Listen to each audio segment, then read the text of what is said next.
During the 1850s and 1860s, engineers carried out a piecemeal raising of the level of central Chicago to lift it out of low-lying swampy ground. Streets, sidewalks, and buildings were physically raised on jack screws. The work was funded by private property owners and public funds. Background. During the 19th century, the elevation of Chicago area was a little higher than the shoreline of Lake Michigan, so for many years there was little or no naturally occurring drainage from the city surface. The lack of drainage caused unpleasant living conditions, and standing water harbored pathogens that caused numerous epidemics, including typhoid fever and dysentery, which blighted Chicago 6 years in a row, culminating in the 1854 outbreak of cholera that killed 6% of the city's population. The crisis forced the city's engineers and aldermen to take the drainage problem seriously, and after many heated discussions, and following at least one false start, a solution eventually materialized.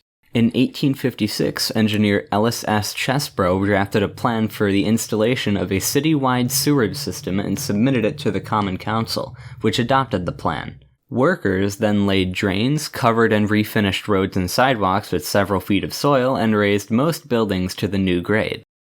Earliest raising of a brick building. In January 1858, the first masonry building in Chicago to be thus raised, a 4-story, 70-foot or 21-meter long, 750-ton, 680 metric ton brick structure situated at the northeast corner of Randolph Street and Dearborn Street, was lifted on 200 jack screws to its new grade, which was 6 feet 2 inches, or 1.88 meters higher than the old one. Without the slightest injury to the building, it was the first of more than 50 comparable large masonry buildings to be raised that year. The contractor was an engineer from Boston, James Brown, who went on to partner with Chicago engineer James Hollingsworth. Brown and Hollingsworth became the first and, it seems, the busiest building-raising partnership in the city. By the year end, they were lifting brick buildings more than 100 feet or 30 meters long, and following spring they took the contract to raise a brick block more than twice that length. The row on Lake Street. In 1860, a consortium of no fewer than 6 engineers, including Brown, Hollingsworth, and George Pullman, co-managed a project to raise half a city block on Lake Street between Clark Street and LaSalle Street, complete and in one go. This was a solid masonry row of shops, offices, printeries, etc., 320 feet or 98 meters long, comprising brick and stone buildings, some 4 stories high, some 5, having a footprint taking up almost 1 acre or 4,000 square meters of space, and an estimated all-in weight, including hanging sidewalks, of 35,000 tons. Businesses operating in these premises were not closed down during the operation. As the buildings were being raised, people came, went, shopped, and worked in them as they would ordinarily do. In 5 days, the entire assembly was elevated 4 feet 8 inches, or 1.42 meters, by a team consisting of 600 men using 6,000 jack screws, ready for new foundation walls to be built underneath. The spectacle drew crowds of thousands who were on the final day permitted to walk at the old ground level among the jacks. The Tremont House. The following year, a team led by Ellis, Smith, and Pullman raised the Tremont House Hotel on the southeast corner of Lake Street and Dearborn Street. This building was luxuriously appointed, was of brick construction, was 6 stories high, and had a footprint taking over 1 acre, or 4,000 square meters of space. Once again, business as usual was maintained as this large hotel ascended, and some of the guests staying there at the time, among whose number were several VIPs and a U.S. senator, were oblivious to the process as 500 men worked under covered trenches operating their 5,000 jack screws.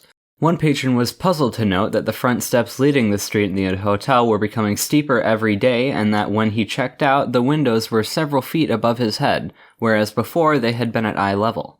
This hotel building, which until just the previous year had been the tallest building in Chicago, was raised 6 feet or 1.8 meters without incident. The Robbins Building. On the corner of Southwater Street and Wells Street stood the Robbins Building, an iron building 150 feet or 46 meters long, 80 feet or 24 meters wide, and 5 stories high.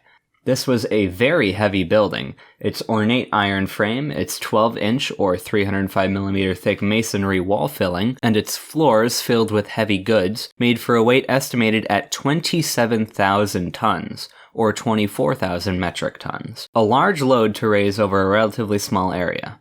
Hollingsworth and Coughlin took the contract and in November 1865 lifted not only the building but also the 230 feet or 70 meters of stone sidewalk outside it. The complete mass of the iron and masonry was raised 27.5 inches or 0.7 meters without the slightest crack or damage. Hydraulic raising of the Franklin House. There is evidence in primary document sources that at least one building in Chicago, the Franklin House on Franklin Street, was raised hydraulically by the engineer John C. Lane of the Lane and Stratton Partnership of San Francisco. Californian engineers had been using hydraulic jacks to raise brick buildings in and around San Francisco as early as 1853. Relocated buildings. Many of the central Chicago's hurriedly erected wooden frame buildings were now considered inappropriate to the burgeoning and increasingly wealthy city. Rather than raise them several feet, proprietors often preferred to relocate these old frame buildings, replacing them with new masonry blocks built to the latest grade. Consequently, the practice of putting the old, multi-story, intact and furnished wooden buildings, sometimes entire rows of them en bloc, on rollers, and moving them to the outskirts of the town or to the suburbs was so common as to be considered nothing more than routine traffic. Traveler David McCrae wrote, "Never a day passed during my stay in that city that I did not meet one or more houses shifting their quarters. One day I met 9. Going out Great Madison Street in the horse cars, we had to stop twice to let houses get across." The function for which such a building had been constructed would often be maintained during the move. A family could begin dining at one address and end their meal in another, and a shop owner could keep their shop open even as customers had to climb in through a moving front door.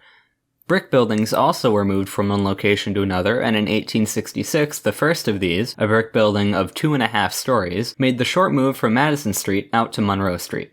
Later, many other much larger brick buildings were rolled much greater distances across Chicago.